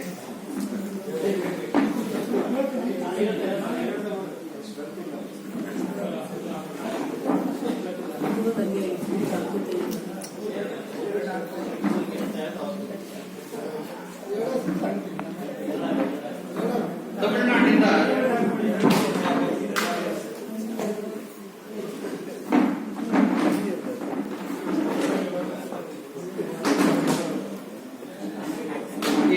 ತಮಿಳುನಾಡಿನಿಂದ ಬಂದಂತಹ ಶ್ರೀ ವೈಷ್ಣವ ಮತ ಏನಿದೆ, ಶ್ರೀ ವೈಷ್ಣವ ಮತವನ್ನ ಅದಕ್ಕೆ ಪೋಷಕರಾಗಿ ನಮ್ಮ ಹೊಯ್ಸಳರು ನಿಂತ್ಕೊಳ್ತಾರೆ. ಈ ಕಾರಣದಿಂದ ಏನಾಗುತ್ತೆ, ಕೇಶವನ ದೇವಸ್ಥಾನಗಳು ಆರಂಭ ಆಗುತ್ತೆ. ಇಲ್ಲಿ ಹೊಸ ಕೇಶವನ ದೇವಸ್ಥಾನಗಳು ಆರಂಭ ಆಗುತ್ತೆ, ಜನಾರ್ದನ ದೇವಸ್ಥಾನಗಳು ಆರಂಭ ಆಗುತ್ತೆ. ಮತ್ತೆ ಅವುಗಳಲ್ಲೇ ಈ ಕೃಷ್ಣನ ಆರಾಧನೆ ಕೂಡ ಆರಂಭ ಆಗುತ್ತೆ. ಕೃಷ್ಣನ ಮೂರ್ತಿಗಳು ಶುರುವಾಗುತ್ತೆ. ಆದ್ರೆ ರಾಮನ ಮೂರ್ತಿಗಳು ಬರೋದಿದೆ. ಅವರು ಶ್ರೀ ವೈಷ್ಣವರಾದ್ರೂ ಕೂಡ ರಾಮನನ್ನ ಮೂರ್ತಿಯನ್ನ ಅಂದ್ರೆ ಪೂಜಾ ಮೂರ್ತಿಯಾಗಿ ತೆಗೆದುಕೊಂಡಿರುವುದಿಲ್ಲ. ಹೀಗಾಗಿ ಈ ಯಾವ ವಿಜಯನಗರ ಆರಂಭ ಆಗುತ್ತೋ ಆಗ ಈ ಪೂರ್ವದ ಕಡೆಯಿಂದ ಮತ್ತು ಉತ್ತರದ ಕಡೆಯಿಂದ ಅಂದ್ರೆ ಮುಖ್ಯವಾಗಿ ಈಶಾನ್ಯದ ಕಡೆಯಿಂದ ಬಂದಂತ ಈ ಭಕ್ತರು ಮತ್ತು ಅಧಿಕಾರಿಗಳು ಮತ್ತೆ ಬೇರೆ ಬೇರೆ ಅರಸರು ಬೇರೆ ಬೇರೆ ಈ ಜನ ರಾಮನನ್ನ ಅಲ್ಲಿಂದ ತೆಗೆದುಕೊಂಡು ಬರ್ತಾರೆ. ಒರಿಸ್ಸಾ ಇತ್ಯಾದಿ ಕಡೆಯಿಂದ ಅಲ್ಲಿಂದ ಆಚೆಗೆ ನಮ್ಗೆ ಕಾಣಿಸ್ಕೊಳ್ತಕ್ಕಂಥದ್ದು ಇವರು ಅಜಾರಾಮ ದೇವಸ್ಥಾನ ಏನಿದೆ, ಬಹುಶಃ ಹಂಪಿಯಲ್ಲಿ ಕಾಣಿಸ್ಕೊಂಡಂತ ರಾಮನಿಗೆ ಮೀಸಲಾದಂತ ಮೊದಲ ದೇವಸ್ಥಾನ. ಯಾಕೆಂದ್ರೆ ಅಲ್ಲಿ ಅದಕ್ಕಿಂತ ಮೊದಲೇ ಅದು ಒಂದು ಇಮ್ಮಡಿ ದೇವರಾಯನ ಕಾಲದಲ್ಲಿ ಆರಂಭ ಆಯಿತು ಅಂತಕ್ಕಂಥದ್ದು ಒಂದು ಇದಿದೆ. ಅಣ್ಣಲ ದೇವಿಯವರು ಅದಕ್ಕೆ ಆ ಪೂಜೆಗಾಗಿ ಒಂದು ಬಂಗಾರ ತಟ್ಟೆಗಳನ್ನು ಕೊಟ್ಟಿರ್ತಕ್ಕಂಥ ಒಂದು ಉಲ್ಲೇಖ ಕೂಡ ಬರುತ್ತೆ. ಹೀಗಾಗಿ ಆ ಸಂಗಮನ ಕಾಲದ ಕೊನೆ ಕಾಲದಲ್ಲಿ ಈ ಒಂದು ಪಟ್ಟಾಭಿರಾಮ ಸ್ವಾಮಿ ದೇವಸ್ಥಾನ ಇದು ಪ್ರಾರಂಭ ಆಗುತ್ತೆ. ಇಲ್ಲಿಂದ ಆಚೆಗೆ ನಮ್ಮ ಹಂಪಿಯನ್ನು ಕೂಡ ದೇವಾಲಯ ಆರಂಭ ಆಗುತ್ತೆ, ರಾಮನಿಗೆ ಸಂಬಂಧಪಟ್ಟಂತ ದೇವಸ್ಥಾನ. ಹೀಗಾಗಿ ಅಲ್ಲಿವರೆಗೂ ನಮಗೆ ರಾಮನ ದೇವಸ್ಥಾನಗಳು ನಮ್ಗೆ ಸಿಗೋದಿಲ್ಲ ಸ್ವತಂತ್ರವಾಗಿ. ನಾವು ಎಷ್ಟೇ ಅವನು ಪಾರಾಯಣ ಮಾಡ್ತಾ ಇದ್ರು ಎಲ್ಲೂ ಇತ್ತದು. ಹೀಗಾಗಿ ನಮಗೆ ಇವೆಲ್ಲವೂ ಕೂಡ ಬಹಳ ವಿಚಿತ್ರವಾಗಿ ಕಂಡ್ರು ಕೂಡ ಅದರ ಸತ್ಯ ಇವೆಲ್ಲವೂ ಕೂಡ. ಹೀಗಾಗಿ ನಮಗೆ ಈ ರಾಮನ ಒಂದು ಪೂಜಾ ಮೂರ್ತಿಯಾಗಿ ನಾವು ಸ್ವೀಕರಿಸಿದ್ದು 15-16ನೇ ಶತಮಾನ ಈಚೆಗೆ ಇರ್ತಕ್ಕಂಥದ್ದು ಬಹಳ ಪ್ರಮುಖ ಇದೆ. ಕೃಷ್ಣನನ್ನು ಕೂಡ ಬೇಗನೆ ನಾವೇನು ತಗೊಳ್ಳಿಲ್ಲ. ಹೊಯ್ಸಳರು ಶ್ರೀ ವೈಷ್ಣವ ಮತದ ಒಂದು ಪರಂಪರೆ ಬಂದ ಮೇಲೆ ಅಲ್ಲಿಂದ ಆಚೆಗೆ ಈ ಬಿಟ್ಟಿ ದೇವ ಇರ್ತಕ್ಕ ಅಥವಾ ವಿಷ್ಣುವರ್ಧನ ಇರ್ತಕ್ಕಂಥವನು ಆ ಪೂಜಾ ಮೂರ್ತಿಗಳ ಸೃಷ್ಟಿಯಲ್ಲಿ ಜಾಗದಲ್ಲಿ ಕೃಷ್ಣನನ್ನು ನಿಲ್ಲಿಸ್ತಾನೆ. ಹಾಗೆ ರಾಮನ 15-16ನೇ ಶತಮಾನದಲ್ಲಿ ನಾವು ಪೂಜಾ ಒಂದು ಇದಕ್ಕೆ ತರ್ತೇವೆ. ಅಲ್ಲಿಂದ ಆಚೆಗೆ ಬೇಕಾದಷ್ಟು ಬರ್ತವೆ. ಅದಕ್ಕಿಂತ ಮುಖ್ಯವಾಗಿ ನಮಗೆ ಬಹಳ ಅವನು ಪಾಪುಲರ್ ಆಗ್ತಕ್ಕಂಥದ್ದು ರಾಮನ ಒಂದು ಕೀರ್ತನೆಗಳಾಗಲಿ ಅಥವಾ ಇನ್ನೊಂದಾಗಲಿ ನಮಗೆ ಬಹಳಷ್ಟು ಮಟ್ಟಿಗೆ ಇದು ಬಹಳ ಪ್ರಭಾವಿತವಾಗ್ತಕ್ಕಂಥ ನಾವು ಒಂದು ಈ ರಾಮನ ಸಂಕೀರ್ತನೆಗಳನ್ನು ನಡೆಸಿದಂತ ಒಂದು ಭದ್ರಾಚಲದ ರಾಮದಾಸ್ ಇರ್ಬೋದು ಅಥವಾ ತ್ಯಾಗರಾಜರಿರ್ಬೋದು. ಈ ಸಂಗೀತಗಾರನ ಮೂಲಕ ಬಹಳಷ್ಟು ಕಡೆಗಳಲ್ಲಿ ಈ ರಾಮರ ದೇವಸ್ಥಾನ ಆರಂಭ ಆಗ್ತಕ್ಕಂಥ. ಇವತ್ತಿಗೂ ಕೂಡ ಭಜನಾ ಮನೆಗಳಲ್ಲಿ ನೀವು ನೋಡ್ತಕ್ಕಂಥದ್ದು, ನೀವು ರಾಮರ ಒಂದು ದೊಡ್ಡ ಫೋಟೋವನ್ನು ನೋಡ್ತೀವಿ. ನೀವು ಯಾವುದೇ ಕಬ್ಬನ್ಪೇಟೆಯಲ್ಲಿ ಇವತ್ತು 2-3 ಇವೆ ಅಲ್ಲಿ, ಅಥವಾ ಯಾವುದೇ ಬೇರೆ ಬೇರೆ ಕಡೆಗಳಲ್ಲಿ ಇನ್ನೂ ಉಳಿದಿರ್ತಕ್ಕಂಥ ಭಜನಾ ಮನೆಗಳಲ್ಲಿ ನೀವು ನೋಡಿ, ಅಲ್ಲಿ ಮೊದಲು ಕಾಣಿಸ್ಕೊಳ್ತಕ್ಕಂಥದ್ದು ರಾಮಂದಲ್ಲಿ ಕಾಣಿಸ್ಕೊಳ್ತಕ್ಕಂಥದ್ದು. ಏಕೆಂದ್ರೆ ತ್ಯಾಗರಾಜರು ಮತ್ತು ಭದ್ರಾಚಲ ರಾಮದಾಸರು ಇವರೆಲ್ಲರೂ ಸೇರ್ಕೊಂಡು ಈ ರಾಮನ ಒಂದು ಸಂಕೀರ್ತನೆಗಳನ್ನ ಶುರು ಮಾಡಿದ ಮೇಲೆ ರಾಮನ ಪ್ರಭಾವ ಇನ್ನೂ ಜಾಸ್ತಿ ಆಗ್ತಾ ಬರುತ್ತೆ. ಅಲ್ಲಿಂದ ಆಚೆಗೆ ರಾಮನ ದೇವಸ್ಥಾನಗಳು ಇನ್ನೂ ಜಾಸ್ತಿ ಆಗ್ತಾ ಬರುತ್ತೆ. ಇವತ್ತು ಕೂಡ ಆಂಜನೇಯ ದೇವಸ್ಥಾನಗಳು ಮುಖ್ಯವಾಗಿದ್ರು ಕೂಡ ಆಂಜನೇಯ ದೇವಸ್ಥಾನ ಒಂದು ಕಡೆ ಒಂದು ಸೈಡ್ ಅಲ್ಲಿ ರಾಮನ ದೇವಸ್ಥಾನ ಪ್ರತಿಷ್ಠಾಪನೆ ಮಾಡಿರ್ತಾರೆ. ಅಂದ್ರೆ ಆಂಜನೇಯನೇ ಅಲ್ಲಿ ಮುಖ್ಯ ಇದ್ದಿದ್ದು ಮೊದಲಿಗೆ, ಆದ್ರೆ ಈಗ ಅದನ್ನು ರಾಮನ ದೇವಸ್ಥಾನವಾಗಿ ಬದಲಾವಣೆ ಮಾಡಿದ್ರು ನೋಡ್ತೀವಿ. ಅಂದ್ರೆ ಇದು ಯಾಕೆ ನಾನು ಹೇಳ್ತಾ ಇದ್ದೀನಿ ಅಂದ್ರೆ, ನಮ್ಮ ಒಂದು ಜೀವನದ ಒಂದು ಕ್ರಮ, ನಮ್ಮ ಭರತಖಂಡದ ಒಂದು ಧಾರ್ಮಿಕ ಜೀವನ ಏನಿದೆ ಅದ್ರಲ್ಲಿ ಎಷ್ಟೇ ಇದ್ರೂ ಕೂಡ ನಾವು ಎಲ್ಲೋ ಒಂದ್ ಕಡೆಗೆ ನಮ್ಮ ಒಂದು ಪ್ರೀತಿ ಪಾತ್ರನ್ನ ನಾವು ನಮ್ಮ ಮನಸ್ಸಲ್ಲಿ ನೋಡ್ಕೊಳ್ತಕ್ಕಂಥದ್ದು ಬೇರೆ, ಮೂರ್ತ ರೂಪದಲ್ಲಿ ನೋಡ್ಕೊಳ್ತಕ್ಕಂಥ ರೀತಿಯಲ್ಲಿ ಬೇರೆ ಅಂತಕ್ಕಂಥ ರೀತಿಯಲ್ಲೇ ನಾವು ಅದನ್ನು ಬದಲಾಯಿಸ್ಕೊಂಡ್ ಬಂದ್ವಿ. ನಮ್ಮ ಭಟ್ರು ಹೇಳಿದ್ರು, ದೇವರಕೊಂಡ ರೆಡ್ಡಿಯವರು ಶಾಸನ ಬಿಟ್ಟರೆ ಹೋಗೋದಿಲ್ಲ ಅಂತ. ಹೌದು, ನಾನು ಶಾಸನವನ್ನು ಬಿಟ್ಟರೆ ಹೋಗೋದಿಲ್ಲ, ಯಾಕಂದ್ರೆ ನಾವು ಕಣ್ಪಟ್ಟಿ ಕಟ್ಕೊಂಡ್ಬಿಟ್ಟಿದ್ವಿ. ಮತ್ತೆ ಇನ್ನೊಂದು ಬಹಳ ಪ್ರಮುಖವಾದಂತಹ ಒಂದು ಅಂಶ ಅಂದ್ರೆ, ರಾಮರ ಒಂದು ನಾಣ್ಯ ಸಿಗ್ತಕ್ಕಂಥ ನಮಗೆ ರಾಮನ ಶಿಲ್ಪ ಇರ್ತಕ್ಕಂಥ ಒಂದು ನಾಣ್ಯ ಸಿಗ್ತಕ್ಕಂಥ ನಮಗೆ ಕನಿಷ್ಕನ ತಮ್ಮ ಉವಿಷ್ಕನ ಕಾಲದಲ್ಲಿ ಸಿಗುತ್ತೆ. ಉವಿಷ್ಕನ ನಾಣ್ಯ, ಕಾನಿಷ್ಕ ಇರ್ತಕ್ಕಂಥ ರಾಜ ಇರ್ತಾನೆ, ಆ ಕಾನಿಷ್ಕನ ತಮ್ಮ ಉವಿಷ್ಕ ಇರ್ತಕ್ಕಂಥ ಒಂದು ನಾಣ್ಯ ಹೊರಡ್ತಾನೆ, ತಾಮ್ರದ ನಾಣ್ಯ. ಆ ತಾಮ್ರದ ನಾಣ್ಯದಲ್ಲಿ ಇವತ್ತು ರಾಮ ಇದ್ದಾನೆ, ಒಂದು ಬಿಲ್ಲ ಮತ್ತು ಬಾಣವನ್ನು ಇಟ್ಕೊಂಡಿರೋ ಹಾಗೆ ಅದೇ ತರದ ಒಂದು ಉಗ್ಗು ಚಿತ್ರ ಇರ್ತಕ್ಕಂಥ ಒಂದು ನಾಣ್ಯವನ್ನ ಆತ ಹೊರಡಿಸ್ತಾನೆ. ಅಂದ್ರೆ ಕ್ರಿಸ್ತಶಕ 1-2ನೇ ಶತಮಾನದಲ್ಲೇ ರಾಮನ ಹೆಸರಲ್ಲಿ ಇರ್ತಕ್ಕಂಥ ನಾಣ್ಯ ಅಥವಾ ರಾಮನ ಚಿತ್ರ ಇರ್ತಕ್ಕಂಥ ನಾಣ್ಯ ಬರುತ್ತೆ. ಹಾಗೆ ಗ್ರೀಕರು ಕೂಡ ಅನೇಕ ನಾಣ್ಯಗಳನ್ನು ನೋಡಿಸ್ತಾರೆ. ಆದ್ರೆ ಗ್ರೀಕರ ನಾಣ್ಯಗಳಲ್ಲೆಲ್ಲೂ ಕೂಡ ರಾಮನ ಶಿಲ್ಪ ಬರೋದಿಲ್ಲ, ವಾಸುದೇವ ಸಂಕರ್ಷಣ ಅಥವಾ ವಾಸುದೇವರ ಶಿಲ್ಪ ಬರುತ್ತೆ. ಸೊ ಹೀಗೆ ಈ ಎರಡೂ ಬದಲಾವಣೆಗಳನ್ನ ನಾವು ಈ ಉದ್ದಕ್ಕೂ ನೋಡ್ಕೊಂಡ್ ಬರ್ತೀವಿ. ಹೀಗಾಗಿ ನಮ್ಮಲ್ಲಿ ಸಿಗೋದಿಲ್ಲ. ಇವತ್ತು ನಮಗೆ ಬೇಕಾದಷ್ಟು ರಾಮನ ದೇವಸ್ಥಾನಗಳಿವೆ. ನಾನು ಹೇಳಿದಾಗ ಮೊದಲೇ ಅವೆಲ್ಲವೂ ಕೂಡ ಬರ್ತಕ್ಕಂಥದ್ದು ಒಂದು ಸಂಗೀತಗಾರರ ಪ್ರಭಾವದಿಂದ, ಇನ್ನೊಂದು ಈ ನಮ್ಮಲ್ಲಿ ಈ ಒಂದು ಶ್ರೀ ವೈಷ್ಣವದ ಒಂದು ಪ್ರಭಾವದಿಂದ ಕೂಡ ಬಂದಿರೋದನ್ನ ನಾವು ಗಮನಿಸ್ತೀವಿ. ಇಲ್ಲಿ ಇನ್ನೊಂದು ಬಹಳ ಪ್ರಮುಖವಾದಂತಹ ಒಂದು ಅಂಶ ಅಂದ್ರೆ, ರಾಮ ಯಾವುದೇ ಕುಲದ ಅವನು ದೈವ ಅಲ್ಲ, ಯಾವುದೇ ಒಂದು ಮತದ ದೈವ ಅಲ್ಲ. ಆದ್ರೆ ಕೃಷ್ಣ ಕೃಷ್ಣ ಕುಲದವರು ಬಹಳ ರಾಜರು. ರಾಮನ ಕುಲ ಅಂತ ಯಾರು ಹೇಳ್ಕೊಳ್ಳಿಲ್ಲ, ಕೃಷ್ಣ ಕುಲದವರು ಅಂತ ಹೇಳ್ಕೊಳ್ತಾರೆ. ಗಂಗರವರು ತಾವು ಕೃಷ್ಣ ಕುಲದವರು ಅಂತ ಹೇಳ್ಕೊಳ್ತಾರೆ. ಇನ್ನು ಕೆಲವು ವಂಶದವರು ನಾವು ವಿಷ್ಣು ಕುಲದವರು ಅಂತ ಹೇಳ್ಕೊಳ್ತಾರೆ. ಹೀಗಾಗಿ ಕೃಷ್ಣನ ಹೆಸರು ಹೇಳ್ಕೊಂಡು ಕೃಷ್ಣನನ್ನ ಜಾತಿಯ ಸೂಚಕವಾಗಿ ಬಹಳಷ್ಟು ರಾಜವಂಶಗಳು ಬಳಸ್ಕೊಂಡ್ ಬಂದಿವೆ. ಆದ್ರೆ ರಾಮನನ್ನ ನಾವು ರಾಮನ ಜಾತಿ ಅಂತ ಹೇಳ್ಕೊಳ್ತಕ್ಕಂಥ ರಾಜವಂಶಗಳು ಯಾವ ಕೂಡ ಈ ನಮ್ಮ ಭರತಖಂಡದಲ್ಲಿ ಇಲ್ಲ ಅಂತಕ್ಕಂಥದ್ದನ್ನು ಕೂಡ ನಾವು ನೆನೆಸ್ಕೊಳ್ಬೇಕು. ಮತ್ತೆ ಇನ್ನೊಂದು ಬಹಳ ಪ್ರಮುಖವಾಗಿ ನಾವು ಈಗ ಭಾಗವತ ನಮಗೆ ಬಹಳ ಟಚ್ ಆದಾಗೆ ರಾಮಾಯಣ ನಮ್ಗೆ ಟಚ್ ಆಗೋದಿಲ್ಲ. ಯಾಕೆಂದ್ರೆ ರಾಮನಿಗೆ ಬಾಲ್ಯ ಇರುವೇ ಇಲ್ಲ, ಕೃಷ್ಣನಿಗೆ ಬಾಲ್ಯ ಇದೆ. ಯಾಕೆಂದ್ರೆ ನಾವು ಸಣ್ಣ ಮಕ್ಕಳಲ್ಲಿ ಏನು ತುಂಟಾಟಗಳು ಆಡ್ತೀವಿ, ಆ ತುಂಟಾಟ ಯಾವುದೂ ಕೂಡ ರಾಮಾಯಣದಲ್ಲಾಗಲಿ ಇನ್ನೊಂದರಲ್ಲಿ ಬರೋದೇ ಇಲ್ಲ. ಆದ್ರೆ ಕೃಷ್ಣನ ಕಥೆಯಲ್ಲಿ ಎಲ್ಲವೂ ತುಂಟಾಟಗಳು ಬರುತ್ತೆ. ಈ ಒಂದು ಎರಡು ವ್ಯತ್ಯಾಸಗಳನ್ನ ನಮ್ಮ ಕವಿಗಳು ಕೂಡ ಹಿಂದೆ ಉದ್ದಕ್ಕೂ ಮಾಡ್ಕೊಂಡು ಬಂದಿದ್ದಾರೆ. ಹೀಗಾಗಿ ನಮ್ಮ ಯಾರು ಪಂಕ ಸತ್ಯನಾರಾಯಣ ಅವರು ಬರೆದಿರ್ತಕ್ಕಂಥ ಕೃತಿ ಬಹಳ ಪ್ರಮುಖವಾದಂಥ ಕೃತಿನೇ. ಅಂದ್ರೆ ಅವ್ರು ಸಂಗ್ರಹಿಸಿರ್ತಕ್ಕಂಥ, ನಾನು ಕೂಡ 15 ವರ್ಷ ಹಂಪಿನಲ್ಲಿ ಇದ್ದಿದ್ದರಿಂದ ವಾರಕ್ಕೊಂದ್ಸಾರಿ ಅಥವಾ 15 ನಾನು ಕೂಡ ಹಂಪಿಗೆ ಹೋಗ್ತಾ ಇದ್ದೆ. ದೇವಸ್ಥಾನಗಳ ಸುತ್ತೋದೇ ನನ್ನ ಕೆಲಸ ಆಗಿತ್ತು. ಆಗ ನೋಡಿದ್ದೀನಿ ಬಹಳಷ್ಟು. ಇದೊಂದೇ ಅಲ್ಲ, ಇನ್ನೊಂದು ಬಹಳ ಪ್ರಮುಖವಾದಂಥ ಒಂದು ಶಿಲ್ಪ ಎಲ್ಲ ಕಡೆ ನೀವು ನೋಡ್ತೀರ ಅದನ್ನು. ಅದು ವಿಶ್ವೇಶ್ವರನ ಕಥೆ ಹಂಪಿನಲ್ಲೇ ಸಿಗೋದಿಲ್ಲ. ಅದು ಇಲ್ಲಿರ್ತಕ್ಕಂಥ ಚಿಕ್ಕ ಜಾಗದಲ್ಲೂ ಕೂಡ ಚಿಕ್ಕ ಜಾಗದ ಪಡದಲ್ಲೂ ನಿಮ್ಗೆ ಸಿಗುತ್ತೆ, ಮತ್ತೆ ಬೇರೆ ಬೇರೆ ಕಡೆಗಳಲ್ಲೂ ಸಿಗುತ್ತೆ. ವಿಶ್ವೇಶ್ವರನ ಹೆಸರಲ್ಲಿರ್ತಕ್ಕಂಥ ಒಂದು ದೇವಸ್ಥಾನವೇ ಶೃಂಗೇರಿ ಹತ್ರ ಇದೆ, ಕಿಗ್ಗಾದಲ್ಲಿ. ಹೀಗಾಗಿ ನಮ್ಗೆ ಆ ತರದ ಕಥೆಗಳು ಬಹಳಷ್ಟು ಕಡೆಗಳು ಸಿಗುತ್ತೆ. ಇಂಥ ಕಥೆಗಳನ್ನ ಸಂಗ್ರಹಿಸ್ತಕ್ಕಂಥದ್ದು ಇದೆಯಲ್ಲ, ಬಹಳ ಬಹಳ ಪ್ರಮುಖವಾದಂತ ಒಂದಿದು. ಇದರಲ್ಲಿ ಕೊರತೆಗಳನ್ನ ನೀಡೋಕೆ ಹೋಗುದಿಲ್ಲ, ಕೊರತೆ ಬೇಜಾರು. ಇದನ್ನ ಅವರು ಬರೆಯೋದಕ್ಕಿಂತ ಮೊದಲು ಒಬ್ಬ ಯಾರೋ ಕಲಾಕಾರರನ್ನ ಅವರು ಜೊತೆಗೆ ತೆಗೆದುಕೊಳ್ಬೇಕಾಗಿತ್ತು. ಕಲಾಕಾರರನ್ನ ತೆಗೆದುಕೊಂಡಿದ್ರೆ ಇನ್ನೂ ಸ್ವಲ್ಪ ಈ ಚಿತ್ರಗಳ ಜೋಡಣೆ ಇದೆಯಲ್ಲ ಇನ್ನೂ ಬಹಳ ಚೆನ್ನಾಗಿ ಬರೋದು. ಇನ್ನೂ ಚೆನ್ನಾಗಿ ಬಂದಿದೆ ಅಂತಲ್ಲ, ಇನ್ನೂ ಚೆನ್ನಾಗಿ ಬರೋದು. ಆ ಕಲಾಕಾರರ ಒಂದು ಸಹಾಯವನ್ನು ಯಾರ್ದಾರ ಒಬ್ಬ ಕಲಾಕಾರರ ಸಹಾಯ ತಗೊಂಡಿದ್ರೆ ಅವನ ತಲೆನೇ ಬೇರೆ ಇರುತ್ತೆ. ನಾವು ಸುಮ್ಮನೆ ಚಿತ್ರಗಳನ್ನು ನಾವು ಜೋಡಿಸೋದಕ್ಕೂ ಅವನು ಜೋಡಿಸೋದಕ್ಕೂ ಒಂದು ಸ್ವಲ್ಪ ವ್ಯತ್ಯಾಸ ಇರ್ತಾ ಇತ್ತು. ಬಹುಶಃ ಅಥವಾ ತೆಗೆದುಕೊಂಡಿರ್ಬೋದೇನೋ ಗೊತ್ತಿಲ್ಲ. ಇದು ಈ ಒಂದು ಇಂಥ ಒಂದು ಉತ್ತಮವಾದಂಥ ಒಂದು ಕೃತಿಯನ್ನ ಹೊರಗೆ ತಂದಿದ್ದಾರೆ. ಅದಕ್ಕಾಗಿ ನಾನು ಅವರನ್ನು ಅಭಿನಂದಿಸ್ತೇನೆ. ನೀವು ಕೂಡ ಈ ಪುಸ್ತಕವನ್ನು ಕೊಂಡುಕೊಂಡು ನೋಡಿ. ಈ ಥರದ ಕೃತಿಗಳು ಇತ್ತೀಚೆಗೆ ಜಾಸ್ತಿ ಬರೋದಕ್ಕೆ ಬರ್ತಾ ಇದೆ. ನಮ್ಮ ಪುಂಡ್ಲಿಕ ಎಂಬತಕ್ಕಂಥವರು ಗಜೇಂದ್ರಗಢದವರೊಬ್ಬರು ಬಾದಾಮಿ ಗವಿಗಳ ಬಗ್ಗೆ ಅವರಿರ್ತಕ್ಕಂಥ ಒಂದು ಶಿಲ್ಪಗಳನ್ನೇ ಕುರಿತು ಈ ಥರದ ಕೃತಿಗಳು ತಂದಿದ್ದಾರೆ. ಮತ್ತು ಇನ್ನು ಬೇರೆ ಬೇರೆಯವರೆಲ್ಲ ತರ್ತಾ ಇದ್ದಾರೆ. ಇನ್ನೊಬ್ರು ಇತ್ತೀಚೆಗೆ ಕೆಂಪಣ್ಣ ಅಂತ ಅವರೊಂದು ಕರ್ನಾಟಕದ ದೇವಾಲಯಗಳು ಅಂತ ಒಂದು ಪುಸ್ತಕ ಇದೇ ಥರದ ಒಂದು ಪುಸ್ತಕ ತರ್ತಾ ಇದ್ದಾರೆ. ಸೊ ಈ ಥರದ ಆಸಕ್ತಿ ಜಾಸ್ತಿ ಆಗ್ತಾ ಇದೆ. ಅಂದ್ರೆ ನಮ್ಮ ಟೆಕ್ನಾಲಜಿ ಇವೆಲ್ಲ ಬದಲಾವಣೆ ಆಗ್ತಾ ಇರೋದ್ರಿಂದ ಅದನ್ನೆಲ್ಲ ಬಳಸ್ಕೊಂಡು ಇಂಥ ಒಂದು ಒಳ್ಳೊಳ್ಳೆ ಕೃತಿಗಳನ್ನು ಬರೆದು ಪ್ರಯತ್ನ ಪಡ್ತಾ ಇದ್ದಾರೆ. ಇಂಥ ಒಂದು ಪ್ರಯತ್ನಗಳು ಸಾವಿರವಾಗಲಿ ಅಂತೇಳಿ ಆಶಿಸಿ ನನ್ನ ಮಾತನ್ನು ಮುಗಿಸ್ತೇನೆ. ನಮಸ್ಕಾರ.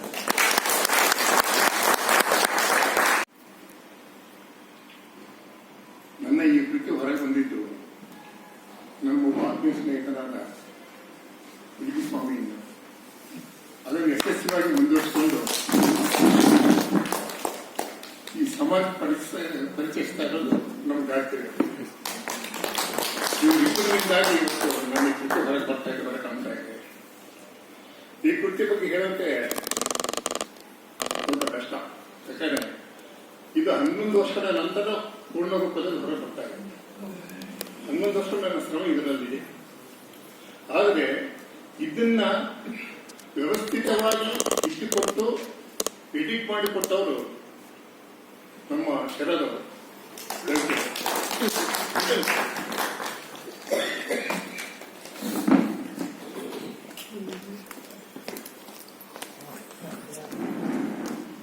ಅವರಿಗೆ ಧನ್ಯತಾಮೂಲಕವಾಗಿ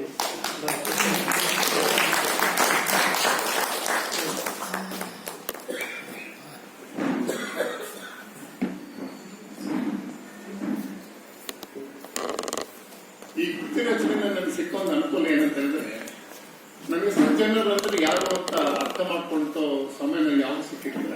ಈ 20 ವರ್ಷದಲ್ಲಿ ನನಗೆ ಈ ರಾಮಾಯಣ ಪುಸ್ತಕ ರಚಿಸಿದ ಸಂದರ್ಭದಲ್ಲಿ ಪ್ರಥಮವಾಗಿ ನಾವು ಸಿಕ್ಕೋರು ನನ್ನ ಹಿರಿಯ ಅಧಿಕಾರಿ ಸತ್ಯಬೋಧರವರು.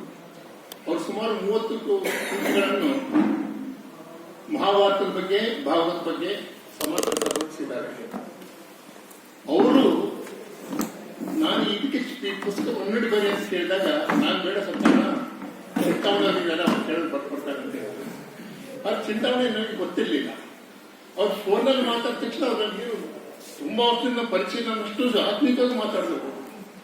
ಆ ಆತ್ಮೀಯತೆ ಸಜ್ಜನರು ಅವರು ನನಗೆ ಮುನ್ನಡೆ ಬರ್ಕೊಟ್ಟಿದ್ದಲ್ಲದೆ ಇರೋ ಕೆಲವು ಲೋಪದೋಷಗಳಿದ್ದಾವೆ, ಪದಗಳ ಜೋಡಣೆ ಅವೆಲ್ಲ ಸ್ವಲ್ಪ ವ್ಯತ್ಯಾಸ ಇದೆ. ನೀವು ಶರದವ್ರು ಕೂಡ ತಿದ್ದು ಕೊಡ್ತಾರೆ ಅಂತ ಹೇಳಿದ್ರು. ಆ ಸಿಕ್ಕ ಎರಡು ಸಜ್ಜನರು. ಇದು ನನಗೆ ಈ ವೃತ್ತಿಯಿಂದ ನಡೆಸಿಕೊಳ್ಳಿ ಏನಂತಂದ್ರೆ ನನ್ನ ಜೀವನದಲ್ಲಿ ಸಜ್ಜನ ಪ್ರವೇಶವಾಗಿದೆ. ನನಗೆ ಅತ್ಯಂತ ಸಂತೋಷಕರದ ವಿಷಯ ನನಗೆ ನಾನು ನಿಮ್ಮ ಮತ್ತೆ ಹೇಳಬೇಕಾದ್ರು, ಬೇಗ ಹೇಳಬೇಕಾದ್ರು. ಹಾಗೆ ಇದರಲ್ಲಿ ಹೆಚ್ಚಿಗೆ ಹೇಳೋದೇನಿಲ್ಲ. ಎಷ್ಟು ಶ್ರಮ ಹಾಕಿದ್ದೀನಿ ಇದರಲ್ಲಿ ಅಂತ ನನ್ನ ಮದ್ದು ಗೊತ್ತು, ನನಗೂ ಗೊತ್ತು. ಇಂಥ ಮಾತುಕತೆ ಅನುಭವಿಸಿದಾಗ ಏನಾಗಿದೆ ಅಂತ ಬಹಳ ಶ್ರಮ ಕೊಟ್ಟಿದ್ದಾನೆ. 11 ವರ್ಷ ಶ್ರಮ ಇದೆ ಅಂತ ಹೇಳ್ತಿದ್ದಾನೆ. ಸೊ ಇದನ್ನ ಹೆಚ್ಚಿಗೆ ಏನು ಹೇಳೋದಿಲ್ಲ, ನಾನು ಇಷ್ಟೇ ಹೇಳ ಬಯಸೋದು. ನನ್ನ ಮನೆಗೆ ಸ್ಪಂದಿಸಿ ಕೊಂಡಾರೆಡ್ಡಿಯವರು ಬಂದು ನಮ್ಮ ಈ ಪುಸ್ತಕ ಬಿಡುಗಡೆ ಮಾಡಿಕೊಟ್ಟಿದ್ದಕ್ಕೆ ಅವರಿಗೆ ನಾನು ಧನ್ಯವಾದ ತಿಳಿಸ್ತೇನೆ. ಚಿಂತಾಮಣಿಯವರು ಸಹ ಈ ಪುಸ್ತಕ ಬಗ್ಗೆ ಇದಕ್ಕೆ ಮುಂಚೆ ಒಂದು ಸಣ್ಣ ಅವಲೋಕನ ಮಾಡಿದ್ರು. ಇವತ್ತು ಈ ಪುಸ್ತಕಕ್ಕೆ ಅವಲೋಕನ ಮಾಡಿದ್ದಾರೆ. ಅವರಿಗೂ ನಾನು ಧನ್ಯವಾದ ತಿಳಿಸ್ತೇನೆ. ಜೊತೆಗೆ ಈ ಪುಸ್ತಕ ಬಿಡುಗಡೆ ಸಮಾರಂಭಕ್ಕೆ ನಮ್ಮ ಕರ್ನಾಟಕ ವಿದ್ಯುತ್ ಶಿಕ್ಷಣ ಮಂಡಳಿ ಲೆಕ್ಕಾಧಿಕಾರ ಸಂಘದ ಅಧ್ಯಕ್ಷಗಳು ಮತ್ತೆ ಸಮಿತಿಯವರು ಈ ಸಭಾಭವನವನ್ನು ಉಪಯೋಗಿಸಿಕೊಳ್ಳಲು ಅವಕಾಶ ಮಾಡಿಕೊಟ್ಟಿದ್ದಕ್ಕೆ ಅವರಿಗೂ ಧನ್ಯವಾದ ತಿಳಿಸಿ